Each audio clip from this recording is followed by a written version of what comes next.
Our next speaker, 335.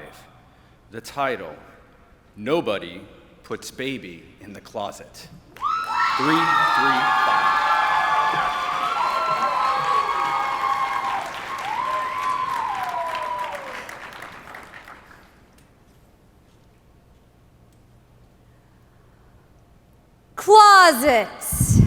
From the invention of the hanging rod in the 1870s to the founding of California closets in 1974, closets have been a symbol of the small-scale architectural triumphs of man. Beat. Ooh. Oh, you didn't think I was going to make you sit there 10 minutes of that, did you? I hope you weren't getting too hot and bothered about walk-ins and wardrobes, because the closets we're talking about aren't filled with state-of-the-art organizational systems, nor are they filled with monsters or skeletons or even wizarding orphans. Inside these closets are people. Yep, real live gay people.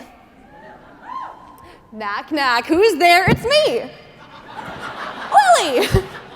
I like girls. And today, we're going to talk about the social construct of the closet as it relates to the LGBTQIA+ community. Thanks to our good friend, heteronormativity, society's always had a bit of a straight until proven anything else mindset, meaning queer folks need to declare our identities to ultimately everyone we meet. If you're queer, the closet is your reality, and if you're straight, hey, you're part of the world that built this reality, which is why it's important for people on both sides of that door to understand how this nearly universal construct impacts our lives. So first, here we go, open the closet door to some of the most influential coming out cases of our times, then to what it's like coming out on the small scale, and finally, to what factors might keep a person in their closet. I'm sure when I mention coming out, or being gay in general, many of your minds are going straight to Ellen DeGeneres. Yeah, I know, the straights love Ellen. And while it was pretty influential when she came out on the 1997 cover of Time magazine with the headline, "Yep, I'm gay," we're going to talk about a less household coming out story, also coincidentally carried out on the cover of Time. His name was Leonard Matlovich, and his headline on September 8th of 1975 was eerily similar: "I am a homosexual." Before this issue printed, he had worked with lawyer Frank Kameny on a plot to take on the military's long-standing homosexuality ban. Matlovich, a highly decorated Air Force sergeant, came out to his commanding officer and was promptly discharged, despite his accomplishments. A lawsuit ensued, and the military managed to settle matters behind closed doors, making no moves to change the ban. But more gay servicemen and women were inspired to come out as well. And now, after 35 years, with the 2010 repeal of Don't Ask, Don't Tell, there are officially no more bans on sexual orientation in the military, allowing what the Williams Institute at the UCLA School of Law then estimated at 70,781 LGB folks to serve with both national and personal pride. Coming out has been utilized by other people for other causes as well. Think of Harvey Milk, the first openly gay elected representative in California, who encouraged local queer folks to come out with him and fight for their own rights. Look to the 80s when masses of ACT UP members came out about their AIDS diagnoses to showcase the need for an affordable and effective cure. Ellen's coming out was influential in its own right, bringing more television characters and personalities out with her for decades afterwards. Large names and groups often do not come out to live as their most authentic selves, but rather to help others do so. Now, when we mortals come out, we don't have to face the horrors of having our regrettable haircuts plastered on magazines for millions of strangers. Still, oftentimes, folks will seek out less intimidating means of coming out before that big, scary, "Mom, Dad, I'm insert orientation here" conversation. Especially minors, who face the most danger if their parents are unsupportive. Enter the internet. You've probably figured out this fun little stereotype on your own, but teens love the internet, and LGBT teens are no exception, which is why the Gay, Lesbian, and Straight Education Network conducted the Out Online survey.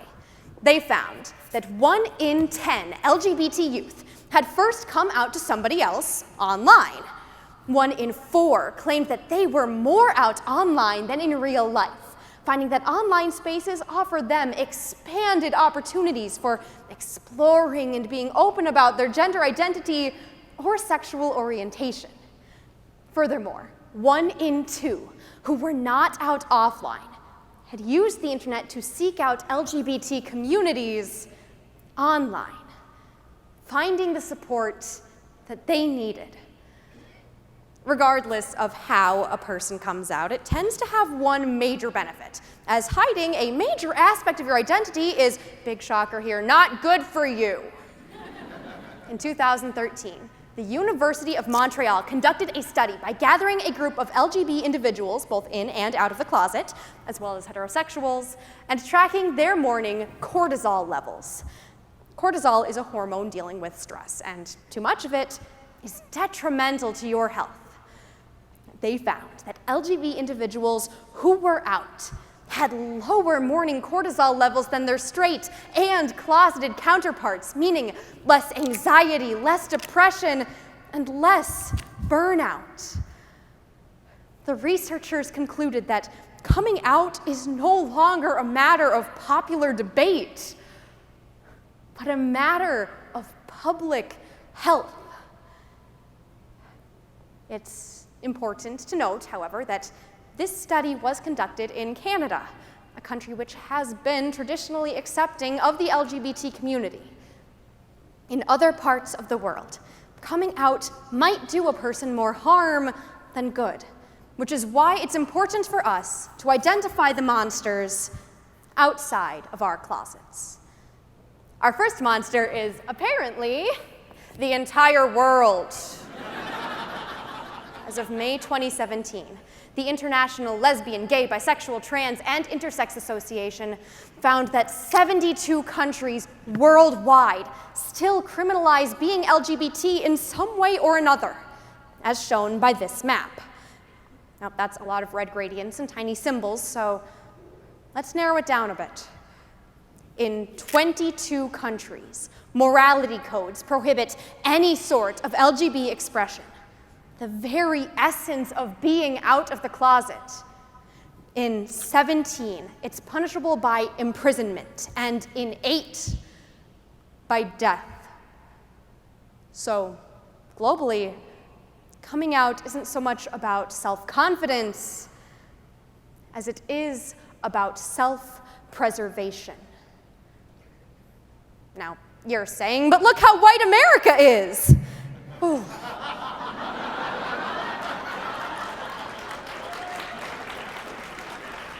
On this map, nothing here makes it illegal to be openly queer.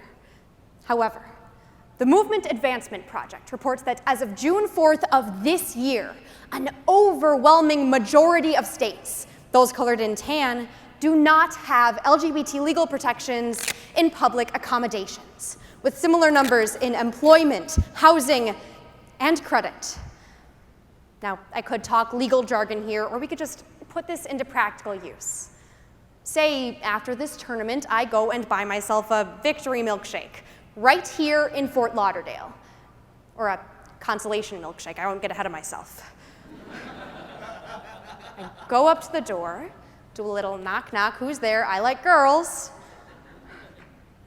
And I can get kicked out without consequence just for that punchline. Additionally, In 2016, the New York Times found that LGBT people had moved up the minority list to become the most targeted group in hate crimes. And currently, 20 states don't cover gender or sexuality in their hate crime laws at all. People are free to live out, but the law might not always protect them from the consequences. Regardless of whether you see the closet as presumptive, perilous, or pointless, it's definitely still present. After looking at the most influential coming out cases, the perks of coming out small scale, and the monsters outside of our closets, we can see that, above all, the closet is a continuing construct that isn't going anywhere anytime soon. Heck, I'm not even done with the closet today. I might be out to all you lovely people now, but each new audience and acquaintance presents another closet. Another knock, knock, who's there? It's me. It's all of us. And that punchline never changes. It's up to us to decide whether or not to open the door.